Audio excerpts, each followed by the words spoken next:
에베소서 4장 4절부터 6절 말씀 다 찾으신 줄 알고 제가 봉독해 드리겠습니다. 하나님의 말씀을 들으십시오. 몸이 하나요 성령도 한 분이시니 이와 같이 너희가 부르심의 한 소망 안에서 부르심을 받았느니라. 주도 한 분이시요 믿음도 하나요 세례도 하나요 하나님도 한 분이시니 곧 만유의 아버지시라. 만유 위에 계시고 만유를 통일하시고 만유 가운데 계시도다. 아멘. 우리가 지난 시간 설교 내용을 잠깐 요약을 해볼까요? 지난 시간에 우리가 들은 말씀은 하나님께서 그분의 전적인 은혜로 우리를 부르셨다, 이렇게 말씀을 했습니다. 그리고 그 부르심에는 부르심에 합당한 삶이 있었죠. 그래서 그 부르심에 합당한 삶을 우리가 두 차원에서 살펴보았는데, 이제 개인적인 차원과 공동체적인 차원에서 하나님의 부르심에 합당한 삶이 뭔지를 이제 살펴보았습니다. 그래서 일단 개인의 차원에서는 우리 개개인이 주께서 우리를 대하신 것처럼 겸손과 온유함과 오래 참음과 서로를 사랑으로 용납하는 삶을 살아가야 된다. 이게 이제 개인의 차원에서의 부르심에 합당한 삶이고요. 근데 이게 이제 전부가 아니었죠. 공동체를 향한 부르심에 합당한 삶이 있었습니다. 그것은 이 에베소서 4장 3절 말씀처럼 성령께서 하나 되게 하신 이 교회와 공동체를 우리 모두가 힘써 지키는 것. 즉, 우리가 이 공동체를 함께 사랑하고 또 아끼고 서로를 섬김으로써 주의 몸된 교회를 건강하게 세워가는 것이 하나님이 우리를 구원하시고 부르신 중요한 목적이다. 그 부르심에 합당한 삶이다. 우리가 이렇게 살펴보았습니다.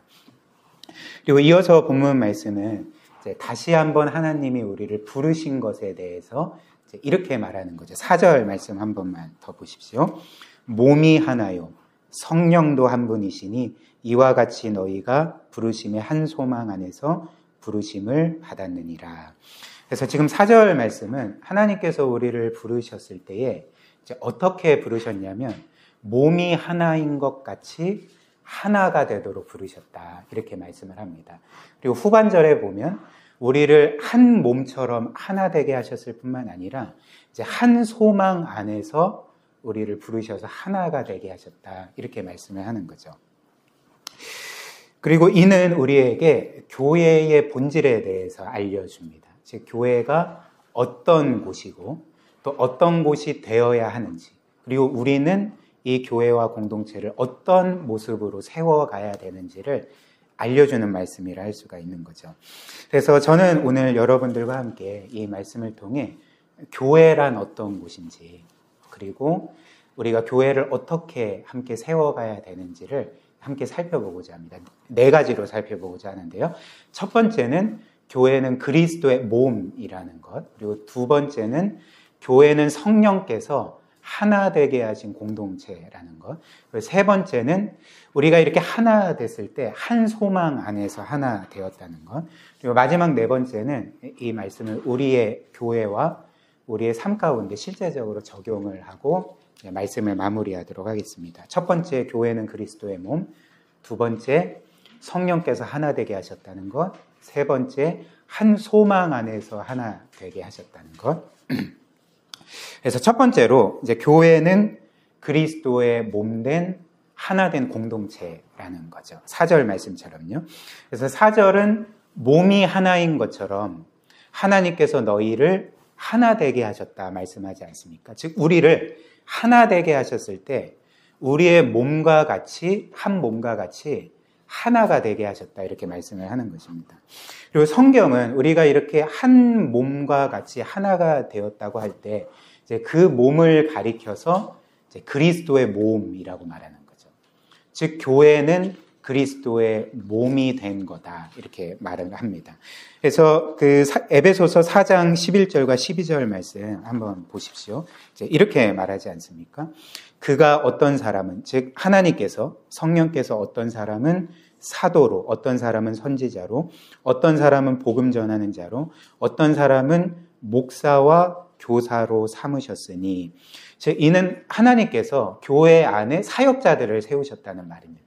근데 지금 이제 사도와 선지자와 이런 사람들은 지금 시대에는 없거든요. 그러니까 초대교회 시대에는 존재했지만 지금은 사도나 선지자라는 직분은 없습니다. 그렇다면 이제 남아있는 직분이 무엇이냐면 이제 후반절에 보면 이제 복음 전하는 자와 목사와 교사가 있는 거죠. 특별히 목사와 교사는 원문을 보면 이제 교사이자 목사를 가리킵니다. 즉 저와 같은 목회자, 설교자를 가리키는 거죠. 근데 하나님께서 저와 같은 설교자를 교회에 세우신 목적이 뭐라고 말합니까? 12절처럼 이는 성도를 즉 여러분 각자를 온전하게 하여 봉사의 일을 하게 하며 즉 교회를 섬기게 하고 그런데 이제 뭐라고 말하냐면 그리스도의 몸을 세우려 하심이라 이렇게 말하는 거죠. 즉 교회가 지금 뭐라는 것입니까? 그리스도의 몸이라고 말하는 것입니다.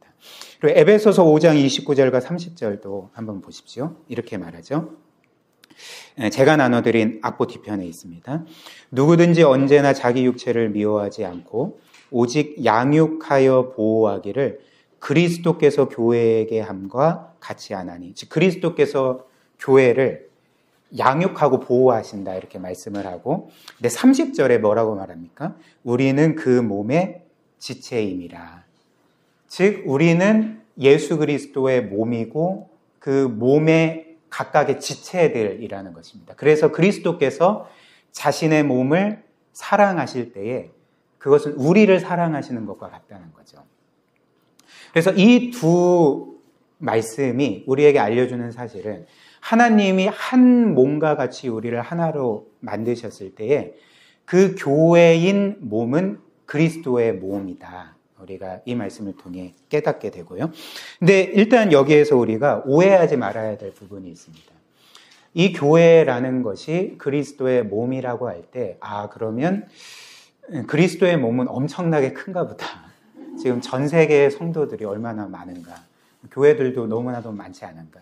근데 이 모든 교회들이 그리스도의 몸을 구성하면, 아무튼 엄청나게 큰 그리스도의 몸이 있고 우리는 거기에 각각의 지체들로 그리스도와 합체되어 있는 건가 이렇게 생각을 할 수 있을 것입니다. 근데 사실 그 그리스도의 몸이 교회라고 하는 것은 이런 물리적인 의미에서 문자적인 의미에서 그분의 몸이라는 말이 아니거든요. 성경에서 교회가 그리스도의 몸이고 우리 각자가 그리스도의 몸된 지체라고 할 때 이것은 그리스도와 우리의 관계를 보여주는 하나의 상징이라는 것입니다. 그분과 우리와의 관계가 어떠한지를 보여주는 하나의 일종의 비유라는 거죠. 그래서 일단 성경은 이렇게 그리스도와 우리의 관계를 여러 가지 비유와 상징으로 우리에게 그 의미를 알려주거든요. 그래서 몇 가지를 여러분들에게 알려드리면 일단은 이제 주님께서는 그분과 우리의 관계를 목자와 양의 관계로 말씀을 하셨습니다. 목자와 양의 관계는 무엇입니까? 목자는 양을 책임지고 보호하고 인도하고 양은 그 목자를 전적으로 의존하는 거죠. 그러니까 마찬가지로 교회도 목자인 그리스도를 전적으로 의지하고 그리스도께서는 양인 우리를 교회를 보호하시고 또 지키시고 양육하시고 선하게 인도하신다는 것을 이제 목자와 양의 비유로서 우리에게 알려주신 거죠. 또 다른 비유가 있는데 포도나무와 가지의 비유입니다. 요한복음 15장 말씀처럼요. 그래서 나는 포도나무요 너희는 가지라 이렇게 말씀하시지 않았습니까? 이는 무슨 비유일까요? 포도나무와 가지가 하나인 것처럼 그리고 가지는 포도나무로부터 생명과 영양분을 공급받으며 살아있게 되는 것처럼 존재하는 것처럼 마찬가지로 교회인 우리는 예수 그리스도께 끊임없이 영적인 생명을 공급받고 은혜의 힘을 공급받음으로써 그때만이 영적으로 이렇게 생명력 있는 삶을 살아갈 수가 있다. 이것이 이제 나는 포도나무여 너희는 가지다라는 비유의 의미가 되는 거죠. 그리고 또 한 가지 비유가 있는데 이제 신랑과 신부의 비유입니다. 즉 예수 그리스도는 우리의 신랑이 되시고 교회는 그분의 신부라는 거죠. 이는 무슨 의미일까요? 그러니까 신랑과 신부가 결혼 언약 안에서 하나가 되고 그리고 그때 이후로 신랑의 모든 것은 신부의 것이 되고 신부의 모든 것은 신랑의 것이 되고 서로를 이제 지극히 아끼며 사랑하며 살아가는 것처럼 예수 그리스도는 구원 언약 안에서 그분을 우리와 하나 되게 묶으셨다는 거죠. 그리고 신랑인 그리스도께서 가지신 모든 것을 신부인 우리에게 주시고, 그리고 우리를 지극히 사랑하시고 남편이 아내를 아끼는 것처럼 우리를 아끼신다, 보호하신다, 이런 의미가 있는 거죠. 그리고 신부인 우리도 이제 신랑인 그리스도의 헌신적인 사랑을 받았기 때문에 우리 또한 그분을 사랑하고 우리의 것을 그분께 내어드려야 된다. 이게 이제 신랑과 신부의 비유의 의미인 겁니다. 그리고 마지막으로 오늘 말씀처럼 이제 머리와 몸의 비유가 있는 거죠. 그리스도는 교회의 머리 되시고 교회는 그리스도의 이제 몸이다, 이렇게 말씀을 하는 거죠. 그렇다면 그 머리와 몸의 관계는 무슨 관계입니까? 일단 머리와 몸은 한 생명을 공유하는 유기체인 거죠. 하나인 것입니다. 유기체적인 한 몸, 한 공동체인 거죠. 그래서 그리스도와 교회도 이런 한 생명을 공유하는 유기적인 공동체라는 거죠. 하나된 공동체라는 것입니다. 그렇기 때문에 우리가 여기에서 잠시 깨닫게 되는 것은 이 교회라는 것은 소위 사람들이 생각하는 것처럼 건물도 아니고 이 세상의 어떤 단체나 회합이 아닙니다. 물리적으로 모였다가 얼마든지 흩어질 수 있는 공동체가 아니라는 거죠. 여러분들 몸이 한번 찢겨진다고 생각을 해보십시오. 큰일 나잖아요. 그러니까 이 교회와 그리스도는 그런 떼어졌다가 다시 붙을 수 있는 그런 존재가 아니라 유기적으로 하나된 불가분의 관계를 가진 그런 공동체라는 것을 이제 머리와 몸의 비유로 우리에게 알려주는 거죠. 그리고 또한 이게 이제 전부가 아닙니다. 그리스도께서 교회의 머리 되시고 교회가 그분의 몸이라는 것은 또 어떤 것을 의미할까요? 몸이 머리의 지위를 따라서 움직이는 것처럼 교회 또한 머리 되신 그리스도의 뜻에 복종하고 그분의 뜻을 따라 살아가야 됨을, 움직여야 함을 우리에게 알려주는 비유라 할 수가 있는 거죠. 그래서 몸이 머리의 명령대로 움직인다는 것은 그 몸 자체가, 지체들이 건강하다는 것을 의미하지 않습니까? 그러니까 잘 작동하는 거죠. 생명이 잘 작동하는 거죠. 건강한 상태에 있다는 걸 보여주는데, 만약 몸이 머리의 어떤 지위와 명령을 따르지 않고 그냥 자기 멋대로 움직이면 어떻게 되는 것입니까? 그러니까 지금 뭔가 문제가 있는 것입니다. 뭔가 지금 장애가 있는 거고 지금 뭔가 건강치 않다는 거죠. 병에 들려 있다는 것을 의미하지 않습니까? 그러니까 교회도 똑같다는 거죠. 교회의 건강함은, 교회가 정말 영적인 생명이 있다는 것은 교회가 그리스도의 그 뜻에 순종하며 살아가고 있는 건지, 아니면 그리스도의 뜻과는 별로 상관없이 살아가는지, 이제 거기에 달려 있다는 거죠. 그런데 이제 교회가 그리스도의 몸이라는 것은 이렇게 그리스도와 교회의 관계만을 우리에게 보여주는 것이 아니라 더 나아가 이제 몸의 지체들인 우리 서로의 관계도 보여주는 거거든요. 왜 그럴까요?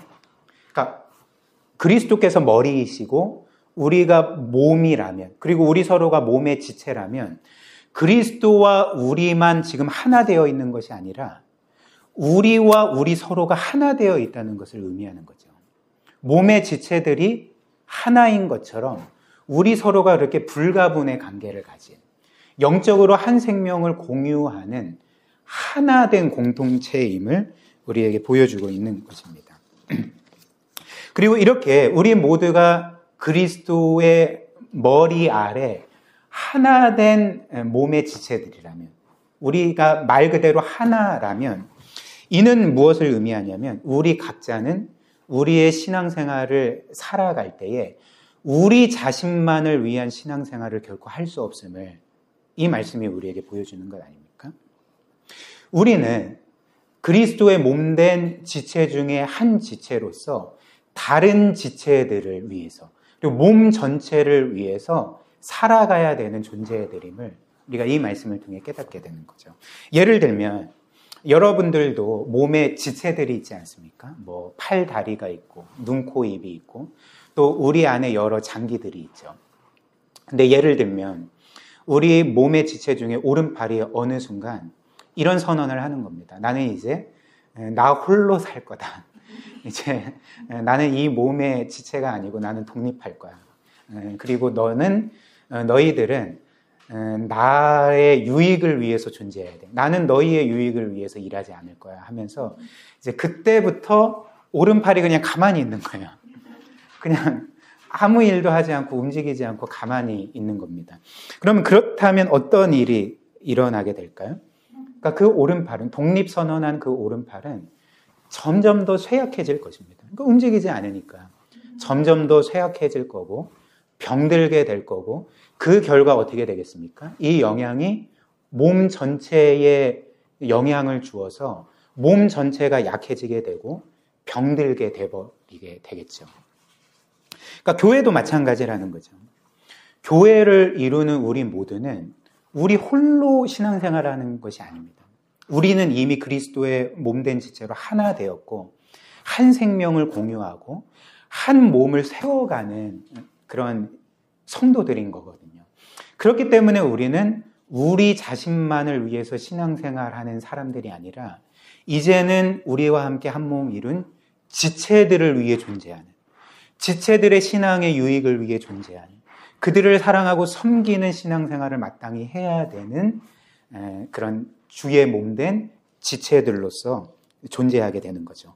만약에 그렇게 되지 않는다면, 몸의 일부가 움직이지 않을 때, 자신의 역할을 다하지 않을 때 몸 전체가 약해지고 병들게 되는 것처럼 우린 모두도 이런 영적인 생명을 온전히 누리지 못하면서 그렇게 살게 된다는 것입니다.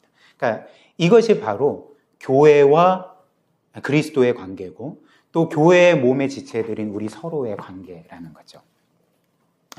그 다음 두 번째로 그 교회는 이제 하나님께서 성령을 통해 하나 되게 하신 공동체인 거죠. 그래서 오늘 우리가 읽진 않았지만 3절 말씀 보시면 죄송합니다. 우리가 지난주에 3절에서 이런 말씀을 읽었죠. 평안에 매는 줄로 성령이 하나 되게 하신 것을 힘써 지키라. 즉 교회는 성령께서 하나 되게 하신 공동체입니다. 즉 그리스도의 몸으로서 하나 되게 하신 공동체인 거죠. 그리고 4절 말씀 다시 보시면 이렇게 말하죠. 몸이 하나요 성령도 한 분이시니 이와 같이 너희가 부르심의 한 소망 안에서 부르심을 받았느니라. 즉 우리가 한 몸으로서 하나 된 것뿐만 아니라 한 성령께서 그렇게 우리를 하나 되게 하셨다. 우리에게 알려주는 거죠. 그렇다면 이제 우리가 생각할 수 있는 것이 성령께서 우리를 하나 되게 하신 거니까 우리를 구원하셔서 교회를 이루신 분이 성령 홀로 하신 건가?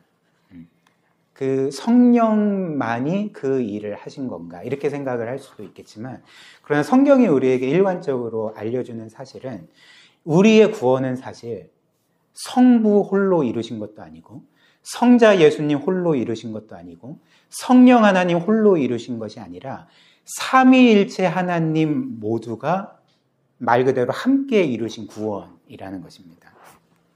그래서 성부, 성자, 성령께서는 각자 자신의 역할을 따라서 우리 모든 사람들의 구원을 이루셨다는 거죠. 그러니까 예를 들면 성경에 따르면 우리의 구원의 시작은 성부 하나님으로부터 시작이 되었습니다.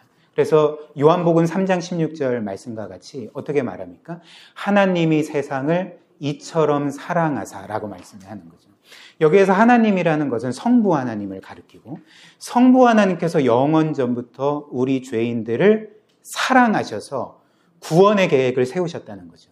그리고 그 계획에 따라서 그 아들 예수 그리스도를 보내신 분이 바로 성부 하나님이라는 것입니다. 그래서 하나님이 세상을 이처럼 사랑하사 뭐라고 말합니까? 독생자를 주셨다 이렇게 말씀하는 거죠. 그러니까 그 아들 예수님도 성부 하나님께서 우리를 사랑하셔서 그분을 보내시지 않았으면 이 땅에 오시지 못했을 것입니다. 그러니까 이 모든 것들이 성부께서 행하신 일인 거죠. 또한 그 성자 예수님께서는 이렇게 성부 하나님의 사랑과 구원의 계획에 순종하셔서 사람이 되셔서 이 세상에 오셨죠. 그리고 우리 모든 사람들의 죄를 짊어지시고 십자가에서 죽으심으로 우리를 위한 영원한 속죄와 구원을 이루셨습니다. 이것이 이제 성자 예수님께서 이루신 구원의 일이고요. 그렇다면 마지막으로 성령 하나님은 어떤 구원의 일을 행하실까요? 그러니까 성자께서 이루신 그 영원하고 완전한 구원의 일을 이제 우리 각자에게 적용하는 일을 하시는 거죠. 그래서 우리로 하여금 원래 과거에 영적으로 죽어서 하나님도 모르고 하나님께 불순종하고 하나님을 대적하며 살았던 우리를 어느 순간 거듭나게 하시고 또 예수 그리스도와 복음을 믿게 하시고 회개하고 예수 그리스도를 우리의 구원자로 영접하게 하심으로 구원받게 하셨던 것입니다.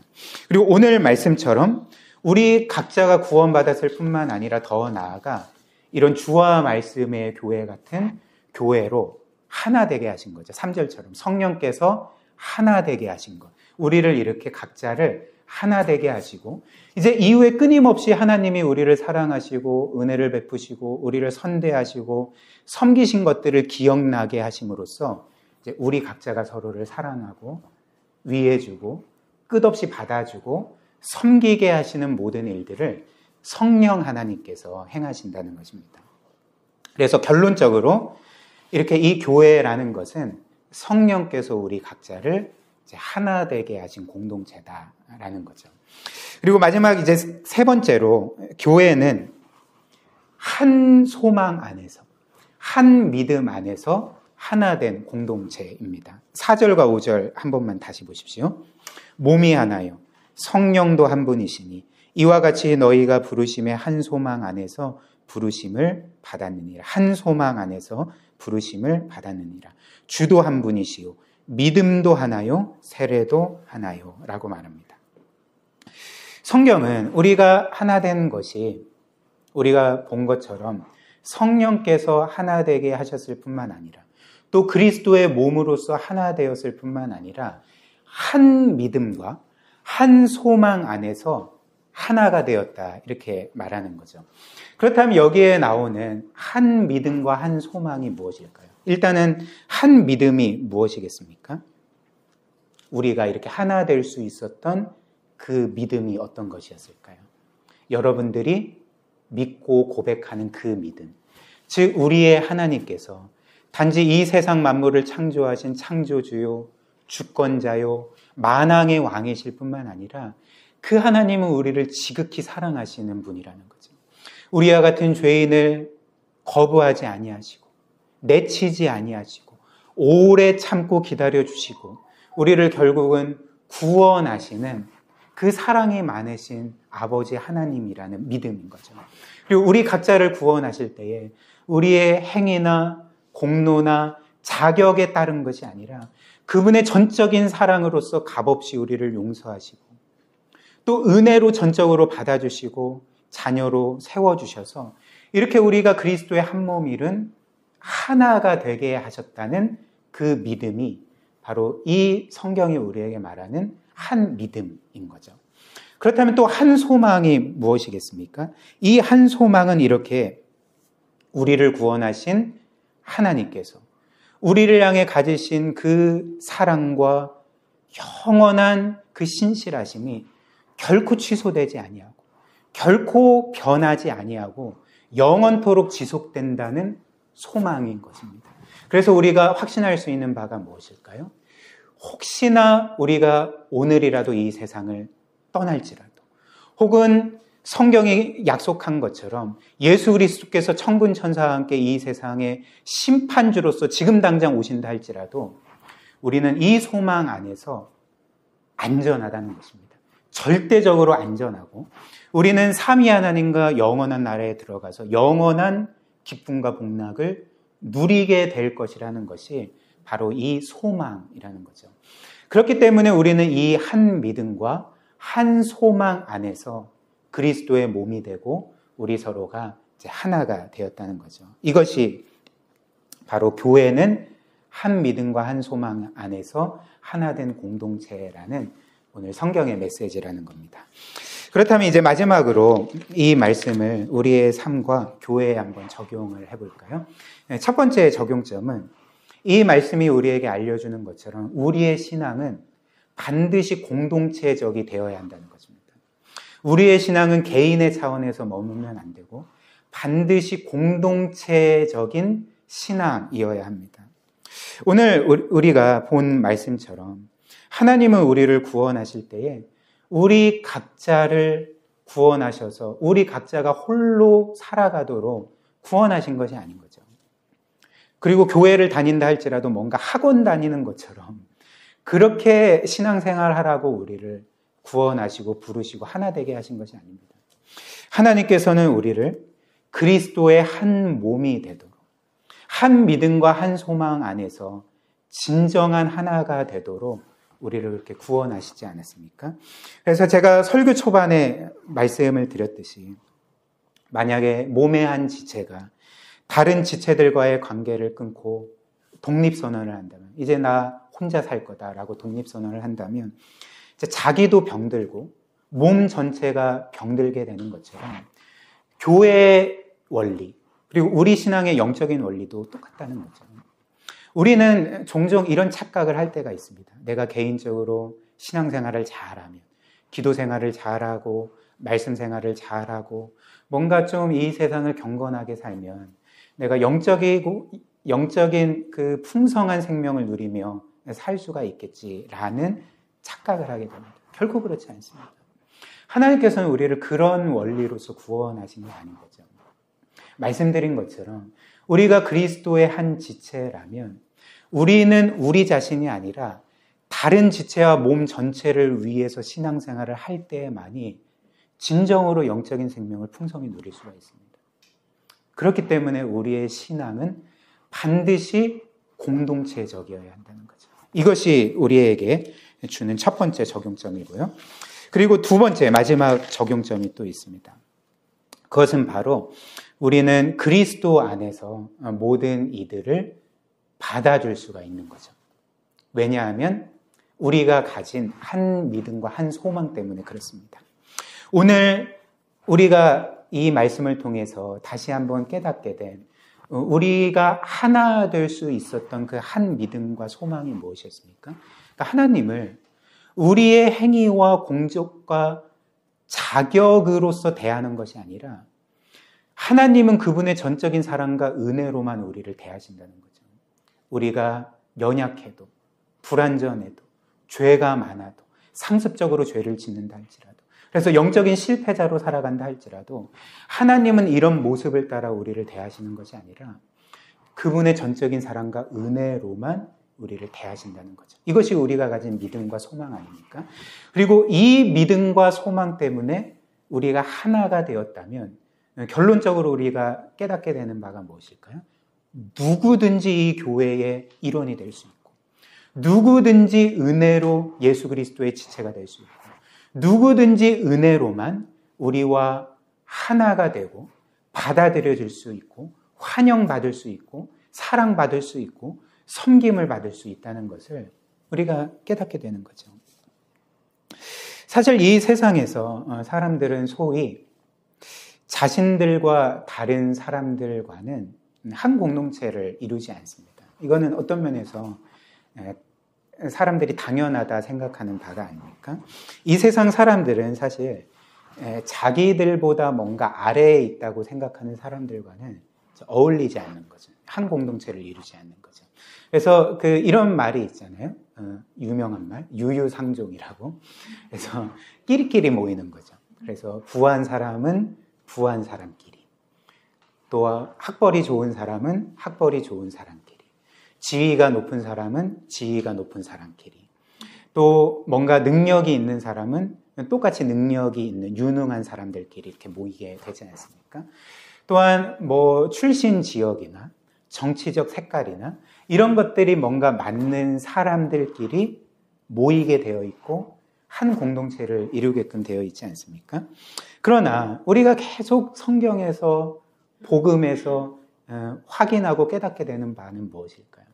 그러니까 기독교는 결코 그렇지 않다는 거죠. 기독교에는 유유상종이라는 말이 결코 허용되지 않습니다. 기독교는 모든 부류의 사람들이 하나가 될 수 있습니다.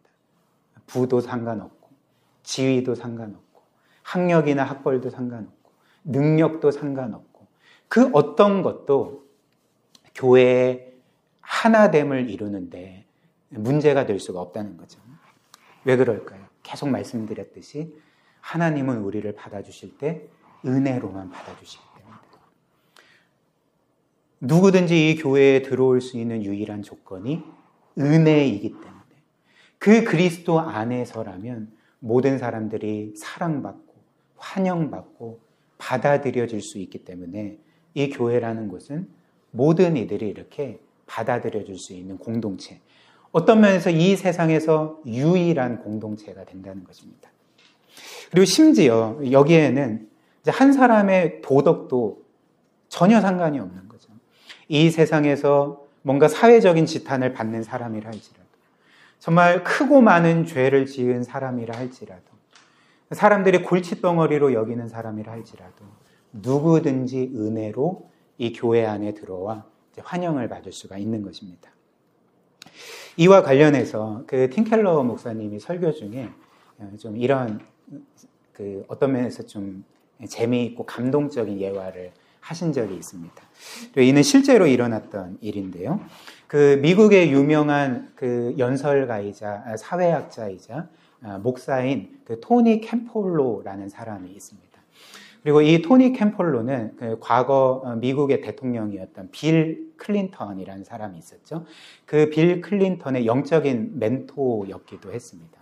근데 어느 날 이 토니 캠폴로가 그가 필라델피아 지역에서 사역을 하고 있었던 시절에 이제 하와이에서 어떤 컨퍼런스가 열려서 그곳에 참여하게 되었습니다.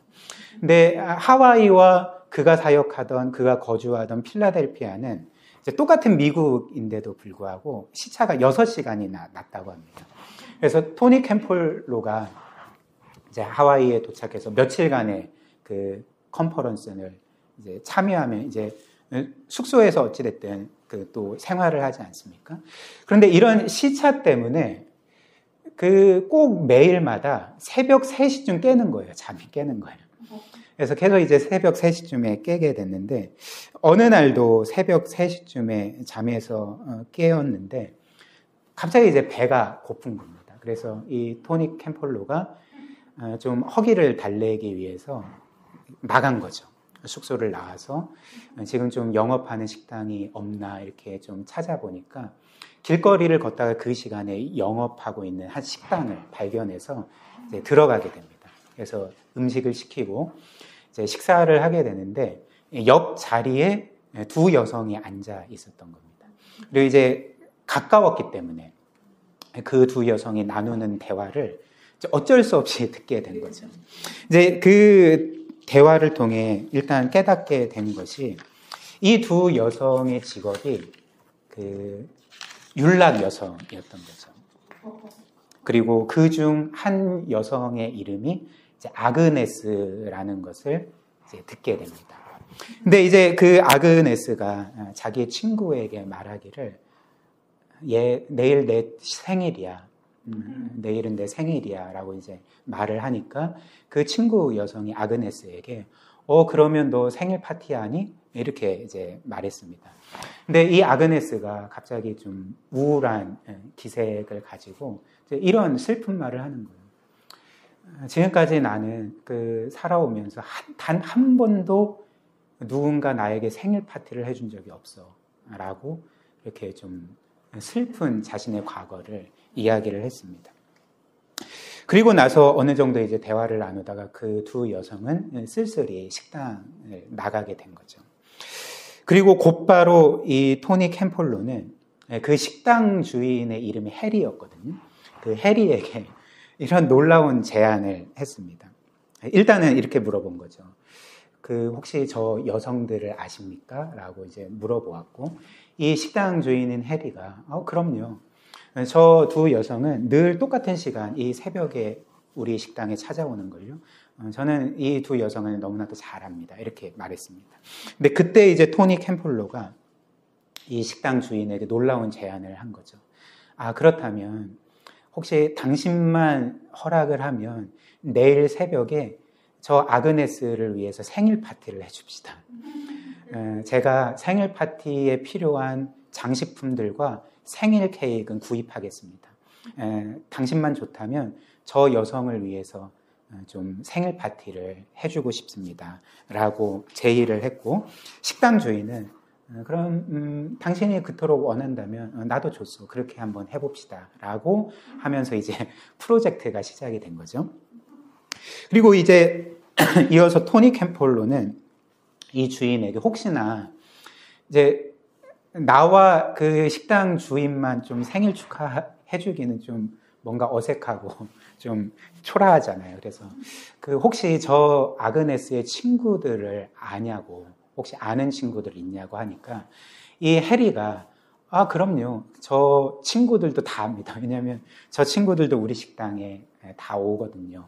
이렇게 말하자 이제 이 토니 캠플로가 그렇다면 당신이 그 친구들에게 좀 연락을 해서 내일 함께 생일 파티, 생일 축하를 해주도록 그렇게 합시다. 라고 하고 이제 다음날 새벽이 된 거죠. 그래서 다음날 새벽 2시 30분에 그들이 모여서 그 식당을 꾸미게 됩니다.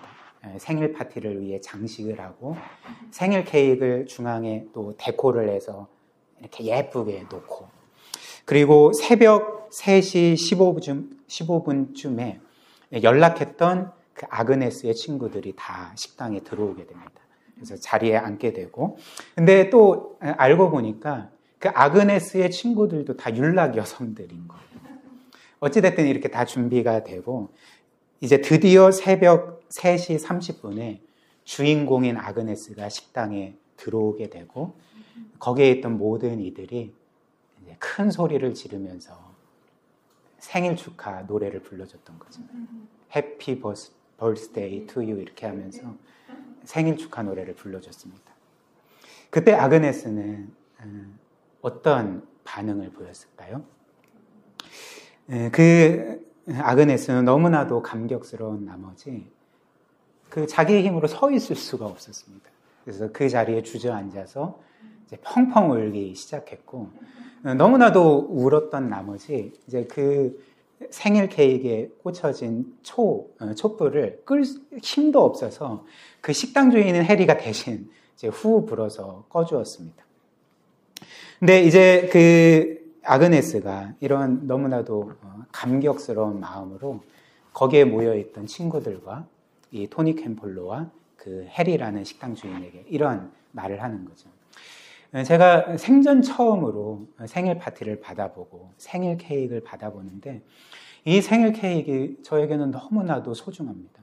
제 인생에서 가장 큰 선물입니다. 그렇기 때문에 저는 죄송하지만 이 생일 케이크를 지금 당장 먹고 싶지 않습니다. 최대한 오래 간직하고 싶어요. 그래서 지금 제가 거주하고 있는 집이 여기서 가까운데 여러분들만 허락하시면 이 생일 케이크를 집에다가 갖다 놓고 곧바로 오겠습니다. 그때까지만 좀 기다려주세요. 라고 이렇게 좀 그렇게 제의를 했고 요청을 했고, 사람들은 뭐 당연히 그렇게 하라고 했죠. 그래서 아그네스가 이제 잠시 집으로 갔는데 사실 생일 파티를 하고 있는 중에 주인공이 갑자기 가면 굉장히 이제 뭔가 분위기가 어색해지지 않겠습니까? 그래서 그 파티 현장에 어색한 침묵이 흘렀는데 그때 이제 토니 캠펄로가 모든 이들에게 이런 제안을 했던 거죠. 지금 이 아그네스가 없는데 우리가 이 아그네스를 위해서 잠시 하나님께 기도를 드리면 어떻겠냐.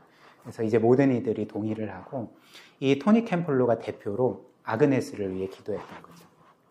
그래서 하나님께서 아그네스에게 복을 주시기를, 그의 삶을 늘 지키시고 함께해 주시기를, 또 그녀의 삶을 변화시켜 주시고 또 영원한 생명을 얻게 해 주시기를 이제 간절하게 기도를 했습니다. 그리고 그때 이제 비로소 거기에 모인 모든 사람들이 이제 토니 캠폴로의 정체를 알게 된 거죠. 이제 목사인 것을 알게 되었습니다. 그래서 이제 식당 주인은 해리가 토니 캠폴로에게 이런 말을 한 거죠. 당신은 지금까지 나에게 당신이 목사인 것을 숨겨왔군요. 그런데 좀 궁금한 게 있는데 당신은 어느 교회 소속 목사요? 이렇게 물어봤습니다. 아마 이 해리가 물어본 것은 토니 캠플로가 어느 교단에 속해 있는지, 뭐 장로교인지, 감리교인지, 침례교인지 이제 그런 거를 물어본 것 같아요. 그런데 이런 질문에 토니 캠플로가 어떻게 답했는지 아십니까?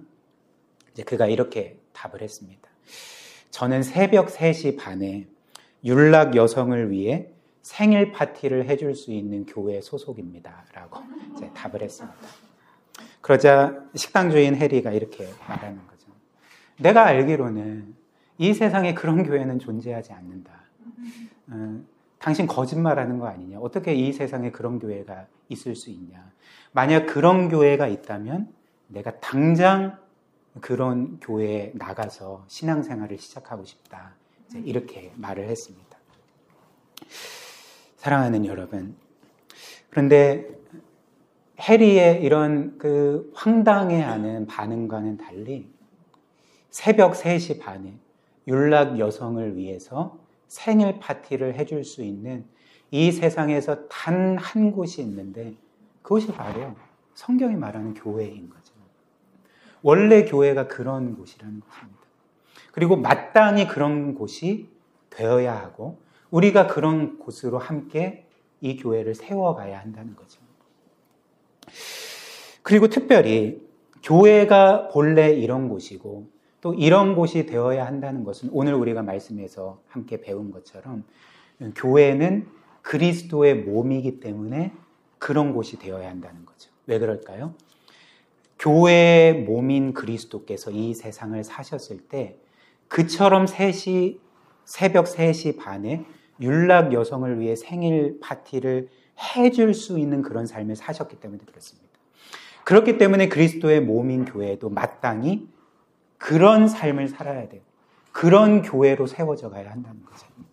실제로 예수 그리스도께서 몸을 입고 이 세상에 거하실 때 어떤 삶을 사셨을까요? 예수님께서는 소위 사람들에 의해서 죄인의 친구들, 죄인들의 친구다라는 그런 어떤 면에서 멸칭으로 불린 삶을 사셨습니다. 그래서 실제로 당시 예수님께 가장 가까웠던 사람들이 어떤 사람들이었는지 기억하십니까?